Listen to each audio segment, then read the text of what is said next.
Bismillahirrahmanirrahim. Assalamualaikum warahmatullahi wabarakatuh. Alhamdulillahi nahmaduhu wa nasta'inuhu wa nastaghfiruh wa na'udzu billahi min syururi anfusina wa min sayyiati a'malina may yahdihillah fala mudhillalah wa may yudlil fala hadiyalah. Asyhadu an la ilaha illallah wahdahu la syarikalah wa asyhadu anna Muhammadan abduhu wa rasuluh. Ikhwatul iman, alhamdulillah pada kesempatan kali ini melanjutkan hadis dalam bab zakat dalam kitab Bulughul Maram yang ke-624 hadisnya. Wa an Amr bin Syu'aib an abihi an jaddihi anna imra'atan atan Nabi sallallahu alaihi wasallam wa ma'aha ibnatun laha wa fi yadi ibnatiha miskatani min dahabin faqala laha atu'tina zakata hadha qalat la qala ayasurruki ayyusawwirakillah bihima yaumal qiyamah siwaraini min narin fa'alqat huma rawahu thalathah wa isnaduhu qawiyyun wa sahahahu al-Hakim min hadits Aisyah radhiyallahu anha. Dari Amr bin Syu'aib, dari ayahnya, dari kakeknya radhiyallahu anhu, dia mengatakan seorang wanita datang kepada Rasulullah sallallahu alaihi wasallam bersama anak putrinya yang mengenakan 2 buah gelang emas di tangannya. Rasulullah SAW bertanya kepada sang ibu, apakah engkau telah mengeluarkan zakat gelang ini? Ia menjawab, belum. Beliau bersabda, apakah kamu suka jika Allah memakaikan kepadamu 2 gelang dari api neraka? Maka seketika itu sang ibu membuang kedua gelang anaknya. Hadis ini diriwayatkan 3 ulama hadis. Sanad hadis ini kuat dan dinyatakan sahih oleh Al-Hakim dari hadis riwayat Aisyah radhiyallahu anha. Ikhwatul iman, perkataannya seorang wanita datang kepada Rasulullah sallallahu alaihi wasallam bersama anak putrinya yang mengenakan 2 buah gelang emas. Dalam sebuah redaksi lainnya, 2 buah gelang yang berat. Ini hadis riwayat Imam Abu Dawud. Sabda Nabi sallallahu alaihi wasallam, apakah engkau telah mengeluarkan zakat gelang ini? Pertanyaan ini ditujukan kepada sang ibu dan beliau tidak bertanya kepada anaknya. Karena saat itu masih anak-anak atau belum balik sehingga yang bertanggung jawab adalah ibunya atau ayahnya. Sebagaimana terjelaskan dalam beberapa kandungan hadis. Sabda Nabi sallallahu alaihi wasallam, apakah kamu suka jika Allah memakaikan kepadamu 2 gelang dari api neraka? Suka artinya senang, bahagia, dan yang semakna. Suka adalah kondisi kejiwaan yang tidak mungkin didefinisikan, karena kondisi-kondisi kejiwaan tidak mungkin diketahui hakikatnya selamanya. Seberapapun kita mengetahuinya, tentu itu adalah pancarannya saja yang nampak di luar. Karena jika seorang bertanya, apakah benci itu? Jawablah, benci adalah benci.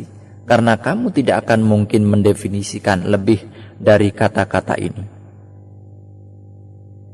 Begitu juga dengan orang yang bertanya, apakah iri itu? Apakah cinta itu? Karenanya kita katakan kondisi-kondisi kejiwaan tidak mungkin didefinisikan melebihi kata-katanya. Sabda Nabi sallallahu alaihi wasallam, apakah kamu suka jika dipakaikan gelang oleh Allah pada hari kiamat dengan gelang api? Rasulullah sallallahu alaihi wasallam mengutip ini dari firman Allah Subhanahu wa taala, Ya ayyuhalladzina amanu inna katsiran minal ahbari warruhbani layakuluna amwalan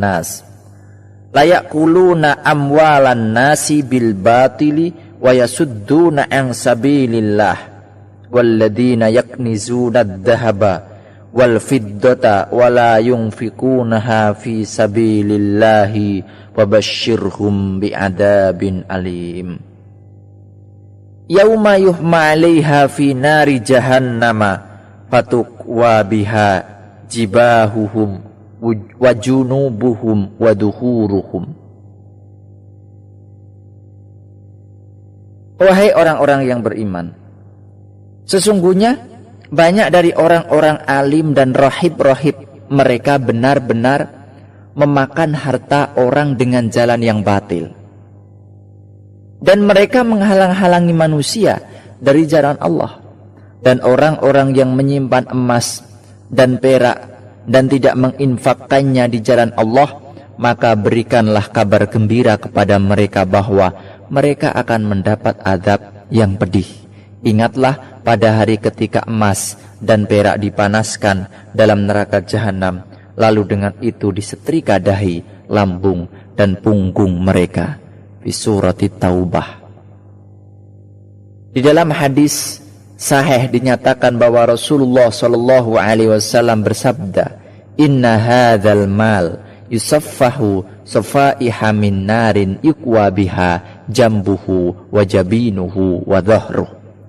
Sesungguhnya harta ini akan dijadikan lempengan-lempengan dari neraka untuk menyetrika lambung, kening, dan punggungnya. Diriwayatkan Imam Muslim dalam kitab Az-Zakah. Gelang-gelang yang tidak dikeluarkan zakatnya itu pada hari kiamat kelak berubah menjadi gelang-gelang api yang membara dan membakar pemiliknya. Tetapi siksaan ini sesuai dengan kadar zakat yang tidak dibayarkan, dan itulah yang akan berubah menjadi api dan menyetrika tubuhnya. Rasulullah SAW mencecar sang ibu dengan pertanyaan ini, padahal yang memakai gelang adalah sang putri, karena sang ibulah yang menjadi sebab. Sementara sang putri yang masih kecil tidak menanggung dosa dan juga bukan pihak yang ditanya. Di dalam kaidah syariat dinyatakan jika tidak mungkin melimpahkan tanggung jawab kepada pelaku, maka dilimpahkan kepada penyebabnya. Menghukum anak kecil jelas tidak mungkin, sehingga harus ditimpakan kepada sang ibu karena ia hanya menyebabkannya. Perkataannya, maka seketika itu sang ibu membuang kedua gelang anaknya. Maksudnya sang ibu melepas kedua gelang tersebut dan membuangnya. Di dalam riwayat yang lain dinyatakan kedua gelang itu untuk Allah dan Rasulnya. Sang ibu membuangnya karena takut siksa Allah, karena siksa itu sangat pedih sekali. Nah, pernyataan Ibnu Hajar diriwayatkan oleh 3 ulama hadis. Sanad hadis ini kuat. Hadis ini memang seperti yang dinyatakan penyusun, yakni Ibnu Hajar rahimahullah. Ulama ahli hadis mutaakhirin menghukumi hadis ini sahih dan dikuatkan oleh keumuman Al-Quran dan As-Sunnah yang menunjukkan mewajibkan zakat emas dan perak tanpa pengecualian. Lah, kandungan hadis, bolehnya memakai emas yang melingkar gelang emas berdasarkan perkataannya yang mengenakan 2 buah gelang emas di tangannya. Banyak dalil tentang kebolehannya, namun ada juga hadis-hadis yang menunjukkan larangan memakai emas yang melingkar gelang emas dan ancaman bagi orang yang memakainya. Tetapi ulama berbeda pendapat mengenai status hadis-hadis ini. Sebagian ulama hadis menyatakan bahwa status hadis-hadis tersebut syadz, periwayatannya yang kalah kuat dengan hadis yang sederajat dengan hadis tersebut. Sebagian lagi berpendapat bahwa hadis-hadis itu mansukh, dihapus kandungan hukumnya. Ini. Adapun pendapat yang menyatakan bahwa hadis-hadis itu mansukh, maka butuh dalil yang menunjukkan bahwa hadis-hadis larangan itu hukum lama dan hadis-hadis yang membolehkan itu baru. Karena inilah kaedahnya. Kalangan yang berpendapat bahwa hadis-hadis itu syadz berargumentasi, ya, disebabkan hadis-hadis itu bertentangan dengan hadis-hadis sahih yang lebih kuat darinya dan juga tidak sesuai dengan apa yang diamalkan kaum muslimin. Mengingat sebagian ulama menyatakan adanya ijma' tentang bolehnya memakai gelang emas, dan umat Islam tidak mungkin bersepakat atas sesuatu yang melanggar kebenaran. Apalagi mereka didukung dalil-dalil yang jelas tentang bolehnya memakai gelang emas. Berdasarkan argumentasi ini, hadis-hadis tersebut statusnya adalah syadz. Pertanyaan, apakah status syadz disematkan pada hadis yang berbeda dengan hadis lain yang lebih sahih? Meskipun berbeda sanad dan perawinya, ataukah status tersebut terjadi saat satu perawi berbeda dengan perawi-perawi lain dalam satu hadis? Jawaban, kami, kata Syekh Musannaf, Syekh Utsaimin, kami pernah melakukan penelitian tentang hal ini, dan kesimpulannya bahwa status syadz suatu hadis hanya terjadi dalam satu hadis yang perawinya berbeda. Sehingga riwayat sebagian perawi ada yang kalah kuat. Tetapi Syekh Musannaf membaca pernyataan Imam Ahmad bin Hanbal rahimahullah bahwa status syadz bisa terjadi pada dua hadis yang berbeda. Contoh adalah hadis tentang larangan siam pada 10 terakhir bulan Sya'ban. Imam Ahmad berkata hadis ini syadz karena berlawanan dengan sabda Rasulullah SAW, janganlah mengajukan siam Ramadan dengan bersiam sehari atau 2 hari. Imam Ahmad meneruskan, mengingat hadis ini diriwayatkan di dalam Sahih Bukhari, Sahih Muslim, dan lainnya. Hadis ini sangat kuat dan perawi-perawinya berstatus huffaz, ya, penghafal hadis yang banyak. Sementara hadis larangan siam tidak menandingi kekuatannya, sehingga termasuk perawi yang thiqah terpercaya yang melawan perawi yang jauh lebih thiqah, sehingga hadis itu dihukumi syadz. Hadis tentang larangan memakai gelang emas juga seperti ini. Para ulama berkata bahwa hadis itu statusnya hadis syadz karena bertentangan dengan hadis-hadis sahih yang menunjukkan kebolehan memakai gelang emas. Dengan demikian maka pendapat yang kuat adalah yang membolehkannya, dan pendapat yang melarang sangat lemah. Ibu memiliki hak kewalian atas anak-anaknya berdasarkan sabda Nabi Shallallahu Alaihi Wasallam. Apakah engkau telah mengeluarkan zakat gelang ini? Masalah ini menjadi pusat perdebatan di kalangan ulama. Sebagian mereka menyatakan bahwa ibu tidak bertanggung jawab atas anak-anaknya dalam urusan harta. Tanggung jawab anak terkait harta benda hanya milik ayah. Namun pendapat yang kuat menyatakan bahwa ibu juga bertanggung jawab terkait harta benda, sebagaimana ia bertanggung jawab atas budi pekerti anak-anaknya. Jika masih memiliki ayah, maka sang ayah lebih berhak atas kewaliannya, karena sang ayah yang lebih bisa menyimpan harta dan mengelolanya daripada ibu. Namun jika sang ayah telah tiada, maka ibulah yang berperan terkait harta anaknya.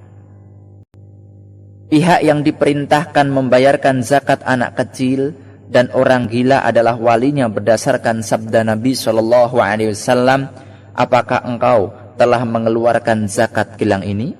Oleh karena itu para ulama menyatakan zakat wajib atas harta benda anak kecil dan orang gila, dan yang membayarkannya adalah walinya.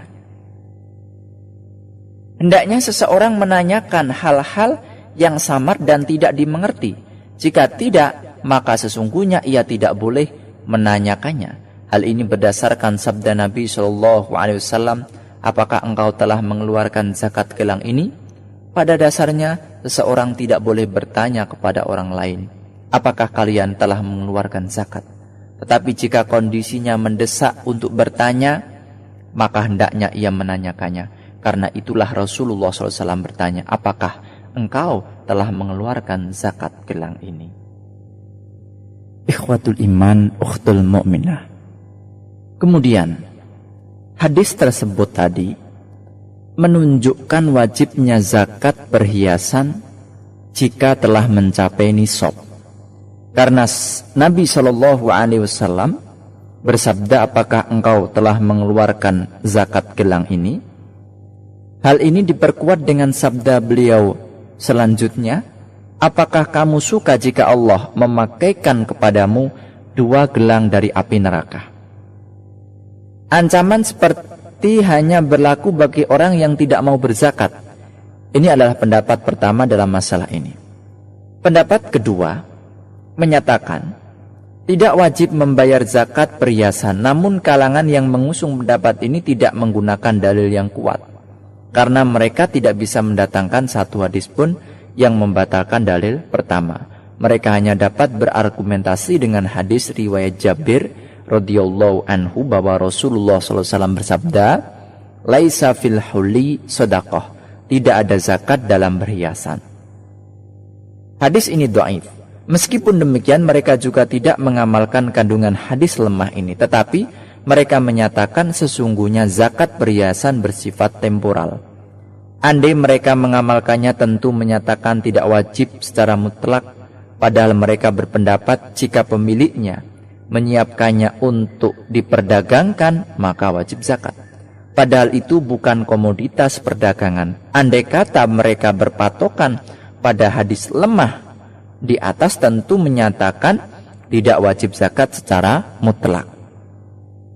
Adapun mengkiaskan perhiasan dengan pakaian, perabot rumah tangga dan lainnya, maka terjawab oleh Syekh Musonef dengan 2 jawaban. Pertama, itu kias, rusak karena bertentangan dengan dalil. Sebab setiap kias yang bertentangan dengan dalil, maka kias itu ditolak karena kias itu dianggap tidak ada. Pertama, pihak yang menggunakan kias yang bertentangan dengan dalil adalah iblis. Oleh karena itu Allah Ta'ala menolaknya. Kedua, kalian ingin melawan dalil dengan kias, namun kalian tidak juga mengambil kias itu secara keseluruhan. Karena kalian berkata, andai kata seseorang memiliki perhiasan untuk diperjualbelikan, maka wajib zakat. Dan jika ia memiliki pakaian untuk diperdagangkan, maka tidak wajib zakat. Kalian juga mengatakan, kata beliau Syekh Musonef, jika seseorang memiliki pakaian-pakaian haram yang dikenakan, maka tidak wajib zakat. Tapi jika memiliki perhiasan haram yang dikenakan, maka ia wajib zakat. Kalian juga menyatakan, jika seseorang memiliki pakaian-pakaian untuk dipakai, kemudian beralih niat untuk diperdagangkan, maka tidak wajib zakat.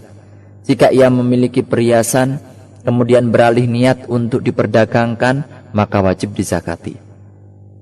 Kalian juga mengatakan, jika seseorang memiliki perhiasan yang disiapkan untuk biaya belanja nafkah, seperti seorang perempuan miskin yang tidak memiliki harta kecuali perhiasan yang disiapkan untuk biaya hidupnya, dan saat ia butuh maka ia akan menjualnya untuk membiayai kebutuhannya, maka wajib dizakati. Jika ia memiliki pakaian-pakaian yang banyak yang disediakan untuk biaya hidup, saat ia butuh uang maka ia menjualnya, maka ia tidak wajib zakat. Lah, di sini pernyataan-pernyataan kalian saling bertentangan. Lalu bagaimana kalian mengkiaskan dengan segudang perbedaan-perbedaan yang ada? Mengingat definisi kias adalah menyamakan cabang atau masalah far dengan pokok masalah asal. Sementara di sini antara far dan asal banyak ketidakcocokan, seperti yang terkatakan oleh kalian. Dengan ini jelas sekali bahwa kalangan yang tidak mewajibkan zakat pada perhiasan emas atau perak tidak memiliki argumentasi otentik dari dalil maupun rasionalitas. Dalil yang mereka kemukakan kita tahu kelemahannya, sementara argumentasi rasionalitas sangat compang-camping dan tidak sah. Intinya, seseorang yang mengamati argumentasi kalangan yang tidak mewajibkan zakat perhiasan tidak menemukan sesuatu yang memuaskan.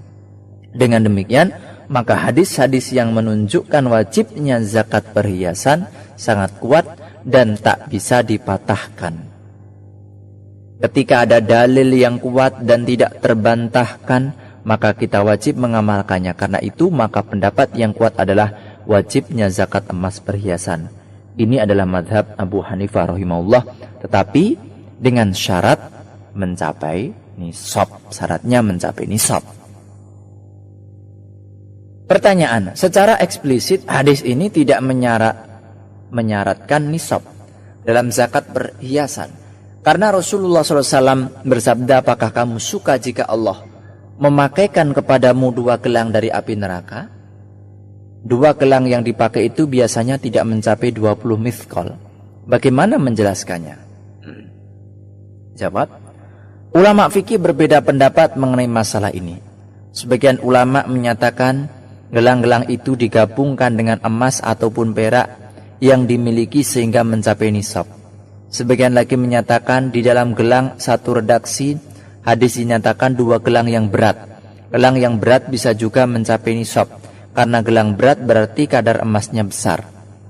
Sebagian ulama menyatakan hadis ini bersifat global dan mutlak yang dijelaskan dengan hadis-hadis yang menunjukkan tidak ada zakat pada emas kecuali telah mencapai nisab. Di antaranya adalah hadis riwayat Ummu Salamah radhiyallahu anha di dalam riwayat Imam Abu Dawud yang mensyaratkan nisab dalam zakat emas. Pendapat selanjutnya adalah zakat wajib dibayarkan dalam perhiasan baik sedikit ataupun banyak. Zakat perhiasan itu dibayarkan setiap tahun berdasarkan sabda Rasulullah SAW. Apakah engkau telah mengeluarkan zakat gelang ini? Alasannya adalah bahwa zakat harta benda itu siklus tahunan. Jika seseorang memiliki harta benda baik emas ataupun perak, maka ia wajib zakat setiap tahun meskipun tidak berkembang. Sementara pihak yang berpendapat bahwa zakat tidak wajib atas perhiasan kecuali hanya sekali, tidak berulang-ulang, maka pendapatnya ini tidak didukung dalil yang kuat. Adanya hari kiamat berdasarkan sabda Nabi SAW, apakah kamu suka jika Allah memakaikan kepadamu 2 gelang dari api neraka? Hukuman harus setimpal dengan perbuatan. Di sini pelanggarannya adalah terkait gelang, maka hukumannya juga dengan gelang. Hal ini dipertegas bahwa Allah Maha Adil dan Maha Bijaksana yang tidak mungkin berbuat aniaya. Allah Ta'ala menetapkan hukuman atas suatu perbuatan jahat sosial setimpal dengan kejahatan sosialnya. Hal ini berdasarkan diperkuat firman Allah Ta'ala, fakullan akhadna bidambih, maka masing-masing mereka itu kami adab karena dosa-dosanya. Di suratil Ankabut. Adanya perbuatan-perbuatan Allah yang bersifat yang bergantung pada kehendaknya berdasarkan sabda Nabi SAW. Jika Allah memakaikan kepadamu 2 gelang dari api neraka, mazhab Ahlus Sunnah wal Jamaah menetapkan perbuatan-perbuatan Allah ini dan itu tidak mengurangi keagungan dan kesucian Allah. Bahkan adanya perbuatan-perbuatan seperti itu merupakan puncak kesempurnaan Allah. Karena siapapun yang berbuat sesuai dengan kehendaknya jauh lebih sempurna daripada orang yang bertindak. Sementara ahlu ta'til, golongan yang tidak menetapkan sifat dan perbuatan Allah, menafikan perbuatan-perbuatan ini dari Allah dengan alasan bahwa perbuatan baru tidak berada kecuali pada zat yang baru pula. Sementara Allah adalah Maha Pertama yang tidak didahului sesuatu.